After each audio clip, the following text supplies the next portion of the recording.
Well, welcome to the 700 Club. Leavened bread allowed in hospitals during Passover. Well, that issue could lead to yet another political crisis in Israel. And it could force the Jewish nation to hold new elections less than a year after Prime Minister Bennett's coalition took power. The crisis was triggered by the resignation of a right-wing member who claims Israel is losing its Jewish identity under Bennett's leadership. Chief International Correspondent Gary Lane explains.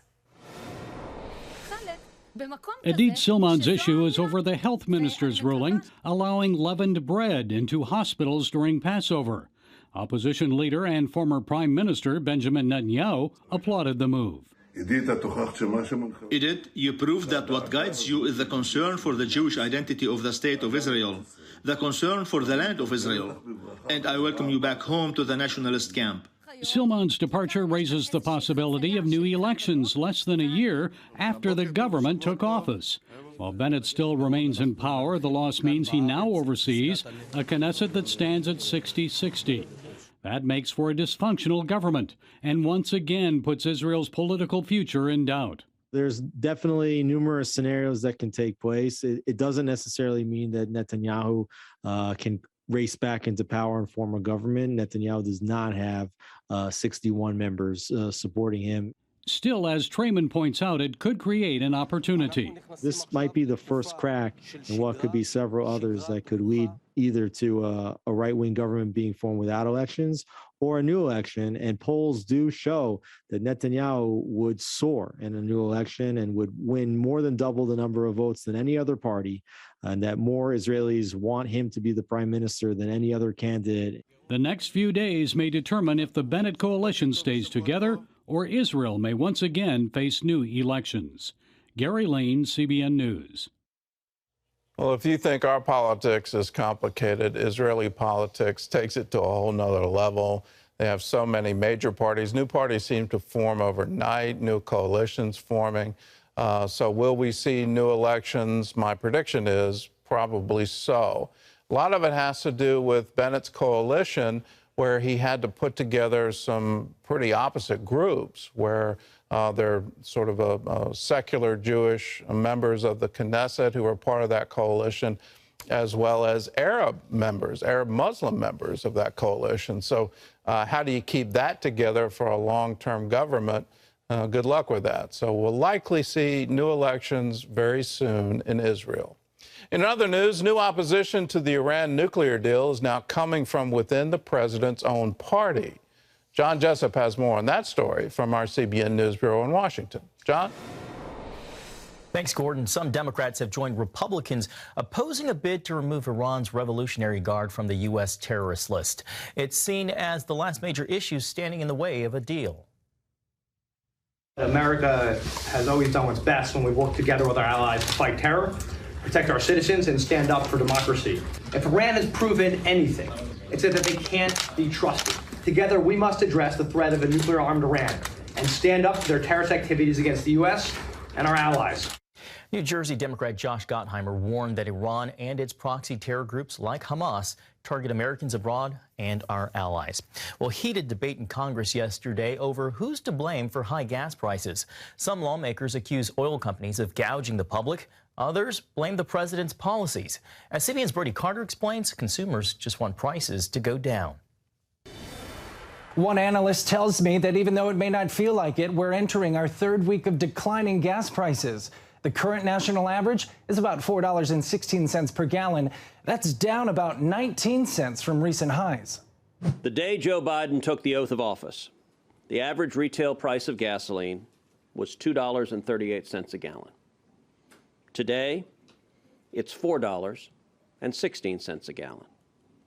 In some parts of the country, it has gone as high as $6.90 a gallon. Lawmakers are butting heads, pointing fingers at who's to blame for gas prices and the nation's 40-year high inflation rate, which sits at almost 7.9%. This is not a result of Putin's war. This is a result of Biden policies. Wednesday, Republicans laid the blame at the president's feet. The president has a lot of people he wants to blame. He has a whole long list. We can go through all of them. He wants to blame COVID, supply chain, energy executives, Putin, all of them. The American people see through it. They're not buying it. Democrats are going after big oil, investigating the largest producers for price gouging. The cost for a barrel of oil was $102, and the price that Americans were paying at the pump was $3.70 a gallon. But today, the price of oil is again back to $102. But for some reason, Americans are now paying $4.20 for a gallon of gas. Others see rising energy costs as a complex and multifaceted issue. I have the full expectation that gas prices will continue to slowly drop as stations pass along those decreases. There's just a lot of nuances to how gas prices work that politicians don't seem to understand. Patrick DeHaan with GasBuddy.com emphasizes that gas companies don't set prices because they fluctuate by the second due to supply and demand in the market. Unfortunately, there's no quick fix, but in the near term, the answer is straightforward. If we want to reduce prices, we need to increase supply. We do not control the market price of crude oil or natural gas, nor of refined products like gasoline and diesel fuel. And we have no tolerance for price gouging. Some lawmakers say today's investigation on big oil, led by Democrats, is just a show, that the hearing will do nothing at all to improve the financial burden that many Americans are facing. That's still to be seen. Brody Carter, CBN News. All right, thank you, Brody. Now to a shocking discovery right here in the nation's capital that has Republican lawmakers calling for an investigation into a Washington, D.C. abortion clinic. This after pro-life activists took possession of the remains of 5 fully formed babies that reportedly came from the clinic. The group asked the D.C. police to investigate if they were the victims of illegal abortions, but received no response. That led to more than 20 Republican members of Congress and other pro-life groups to take up the cause. On CBN's Faith Nation program, we spoke to Christina Bennett of Live Action News. We join in with their cry, asking for the D.C. mayor and the medical examiner to give an autopsy to these children so we can know if this is a partial birth abortion situation. 2 doctors who examined photos of the remains said they believe it's possible the babies were the victims of partial birth abortion or even infanticide. According to a report published on lifenews.com, one doctor, a neonatal specialist, said the babies, quote, died at an age when they were viable, premature people. The other, a retired board-certified OBGYN and former abortionist, said that unless a drug was given to kill before the abortion, one victim, quote, may very well have been born alive and then left to die. Well, turning to Ukraine, where atrocities by Russian troops is turning up the heat on Moscow. The United Nations voting today on whether to remove Russia from its Human Rights Council. The United States Congress also moving to hold Vladimir Putin's regime accountable. Senior National Affairs correspondent Heather Sells has more. The world is beginning to literally see the devastation left by Russia's invasion into Ukraine.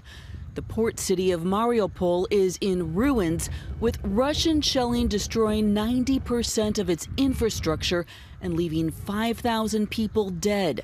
Now, about 160,000 are trapped with no electricity, communications, heat, or water. The mayor says Russian forces have turned the city into a death camp. My husband says we will not leave, says this woman. Some brutal photos released by the governor of the Donetsk region, who says this is an attack on a humanitarian aid center. And in Bucha, outside of Kyiv, British authorities say Russian troops left civilian bodies on the ground for at least 10 days before they left the city. We have seen the dead bodies of civilians, some with bound hands, scattered in the streets. The U.S. is vowing to hold accountable those behind these atrocities. There's nothing less happening than major war crimes. Responsible nations have to come together to hold these perpetrators accountable. President Biden on Wednesday promising to increase Russia's economic pain with even more sanctions, while the United Nations is scheduled to vote on removing Russia from its Human Rights Council. The U.S. believes that Russia has pulled all of its troops from the Kyiv and Chernihiv areas in the north. The president of Ukraine is warning that Russian forces are preparing to launch fresh assaults in the east, warning people there to evacuate and calling on NATO for more weapons. All this as those in Kyiv and Chernihiv begin to return to the rubble of their homes, craters left from airstrikes and other scars of war. Heather Sells, CBN News. Well, the horrors of Russia's war on Ukraine are forcing millions to leave the country, many of them families with young children. Natasha Boom, Regional Project Manager for Orphans Promise, shows us various ways the CBN Family of Ministries is helping these refugees. We're back at the border, Medica, where we were a couple of weeks ago. Operation Blessing have been doing an amazing work here. They're setting up a huge tent that's going to reach out to so many people, children, families. We've actually got a compartment of the tent that's going to be a kids zone where we're going to have Superbook. We're going to share the gospel with Ukrainian children in their own language.